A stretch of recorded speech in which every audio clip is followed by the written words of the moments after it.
Alright, let's talk about the crossfader assign section of the DJM900. Each of the 4 channels on the DJM900 can be independently assigned to the crossfader. This means that unlike a lot of entry-level mixers, I can actually choose which side, A or B, I want each channel to independently be assigned to. Whereas with most mixers, it's usually only A and B on their corresponding left and right sides. I can decide to have channel 1 on B, channel 2 as a throughput, channel 3 as a throughput, and then switch channel 4 to crossfader A.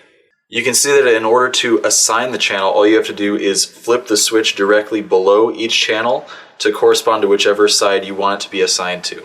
When the crossfader is in the left position, it's on full A, or all the way A and no B. And then if you flip that and you switch the crossfader over to the B side, it's 100% B and 0% A. It's important to remember though that the crossfader will only allow volume through if the channel faders are up. So it doesn't matter, even if the channel faders are down, no matter what you do down here, no sound will come out unless you have a corresponding fader that's also linked to that side of the crossfader, also up. I mentioned that each channel can also be assigned to throughput, which means that it is no longer affected by the crossfader. So when these individual channel switches are set to the middle, to the through setting, the crossfader will not affect the volume output of any of those channels that are set to through. I tend to use this setting most often because when I'm mixing really fast, sometimes I can accidentally bump the crossfader, and if I were to have a channel that I didn't want to cut out assigned to the wrong side of the fader and I accidentally bumped it, then that would cut out the sound that I didn't want to cut out. In addition to the crossfader assign settings, you can also set the kerb strength of the crossfader by changing this switch in the lower right hand corner next to the effects button. In the position I have it in usually, all the way to the left position, the crossfader serves as a really sharp cut-in, and you can see the diagrams right above here on the crossfader section. That's what the image depicts. On the sharp setting, it basically means that whenever I start moving this, even just a little bit, it'll turn A on all the way. So there's no fading, there's no gradual fade in, it is just immediate snap on. The setting in the middle for the crossfader is more of a gradual fade between tracks. This is particularly useful for DJs who are used to mixing on older mixers where you couldn't necessarily set the sharpness of the curve and they were just used to having both levels up at once and then transitioning between one song back to another song, back to the other song that way, rather than manually adjusting the levels up here. And then the last setting all the way to the right on the crossfader curve assign is meant to be 100% linear fade. So over here is 0% of B, and then when I move it closer and closer, they will both be at 50-50 right in the middle, and then it'll linearly increase the B side while decreasing the A side in a 1-to-1 fashion. We also have a similar control for each of the individual channel faders that's right above the crossfader sharpness assign. Keep in mind that the channel fader is a global assignment. A global assignment means that it affects all the channels equally and you can't customize each individual channel to how sharp you want the volume increase to be. I like to keep my channel fader setting on all the way to the right, or the linear setting, so it is just a 0 to 100% linear fade in of the volume. You can set it to curve a little bit more on the middle setting, and that means that it's going to get louder and louder as you get to the top. So there's not going to be a whole lot of volume increase here, but as soon as you get to about the 60% mark, that's when you're really going to start to hear the volume really increase.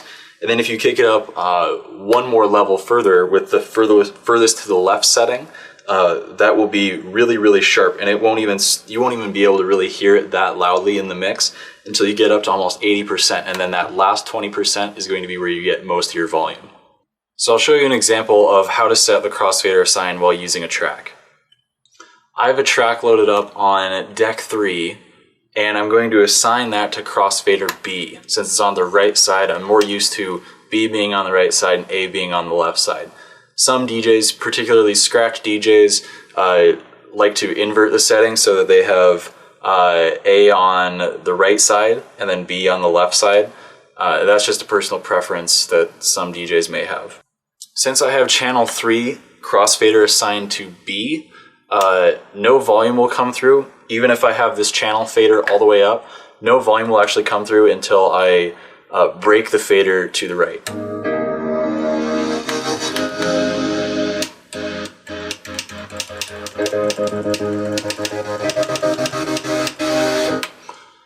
So you can see, since I have it on the very sharp, or like the scratch style crossfader assign setting, it basically goes to full volume on the crossfader after I just barely move it a millimeter.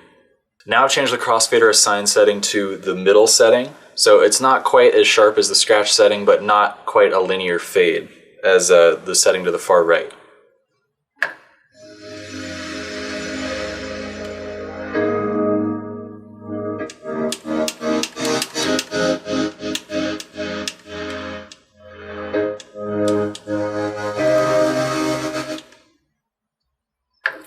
So you can see that's a lot smoother. Then if we switch the setting all the way to the right, it's a 100% linear fade. Bring the crossfader over.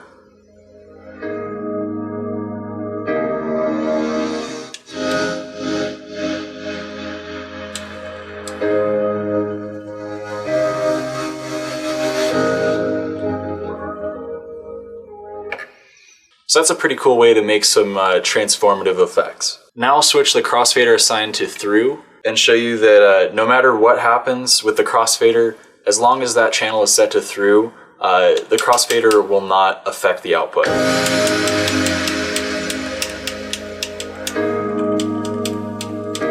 It's only affected by the level fader here.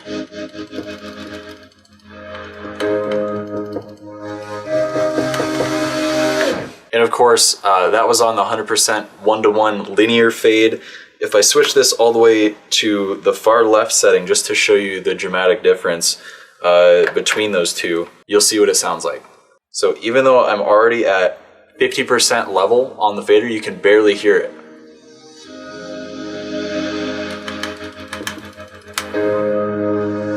And right during that last like 25% is when most of the volume really comes through the channel. You can hear the difference if I put it at about 40% and switch the channel fader mode all the way to the linear setting and back and forth.